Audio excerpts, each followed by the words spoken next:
ભુજ શહેરના મોડવણી જ્ઞાતિના ઇષ્ટદેવ મનમોહનરાયજી મંદિરનો 20મો પાટોત્સવ ભક્તિસભર માહોલમાં ઉજવવામાં આવ્યો હતો। આ પ્રસંગે વિશેષ સત્સંગ સભાનું આયોજન કરવામાં આવ્યું હતું, જેમાં મોટી સંખ્યામાં ભાવિક બહેનોએ ઉપસ્થિત રહીને કીર્તન અને સત્સંગનો લાભ લીધો હતો।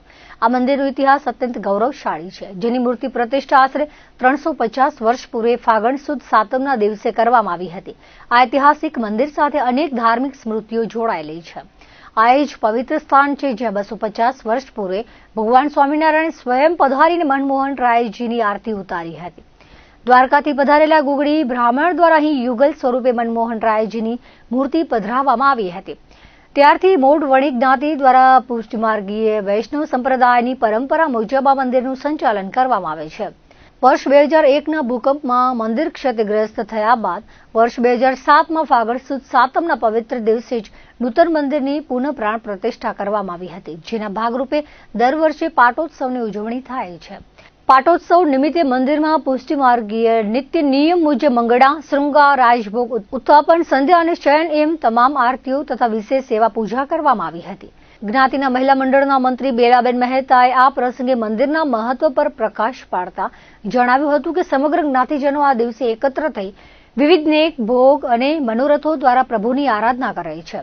પાટોત્સવનો દર્શન અને સત્સંગનો લાભ લેવા માટે ઉમટી પડેલા શ્રદ્ધાળુઓથી મંદિર પરિસરમાં આખો દિવસ મંગલમય વાતાવરણ જોવા મળ્યું હતું। આજે અમારા જ્ઞાતિના સમાજનું મંદિર છે શ્રી મનમોહનરાયજી મંદિર, અને આ મનમોહનરાયજી મંદિર એની મૂર્તિ પ્રતિષ્ઠા આજથી 350 વર્ષ પૂર્વે થયેલી, અને આ મંદિરમાં ભગવાન શ્રી સ્વામિનારાયણ ભગવાને પણ અહીં પધારી અને આ મનમોહનરાયજીની આરતી કરેલી જે તે સમયે, એટલે આજથી લગભગ 250 વર્ષ પૂર્વે તેઓ પણ આ મંદિરમાં પધારેલા। અને આ મૂર્તિ જે છે મનમોહનરાયજીની એ યુગલ સ્વરૂપે બિરાજે છે, અને દ્વારકાથી એક જે ગુગળી બ્રાહ્મણ હતા તે અહીં પધાર્યા અને તેમણે સ્વહસ્તે આ પૂજા પધરાવી છે।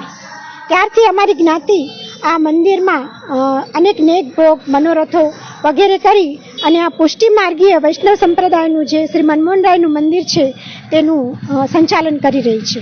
મંદિરમાં પ્રાણ પ્રતિષ્ઠા 350 વર્ષ પૂર્વે થઈ હતી, જે ફાગણ સુદ સાતમના દિવસે થયેલી, અને ભૂકંપમાં આ મંદિર સંપૂર્ણપણે ધ્વસ્ત થઈ જતા ફરી પાછું 2007 ફાગણ સુદ સાતમ એ દિવસે એની સ્થાપના કરવામાં આવી, ફરીથી પુનઃ પ્રતિષ્ઠા કરવામાં આવી, અને એ નિમિત્તે અમે પ્રતિવર્ષ ફાગણ સુદ સાતમના દિવસે આ મંદિરના પાટોત્સવ નિમિત્તે સૌ એકત્ર થઈએ છીએ।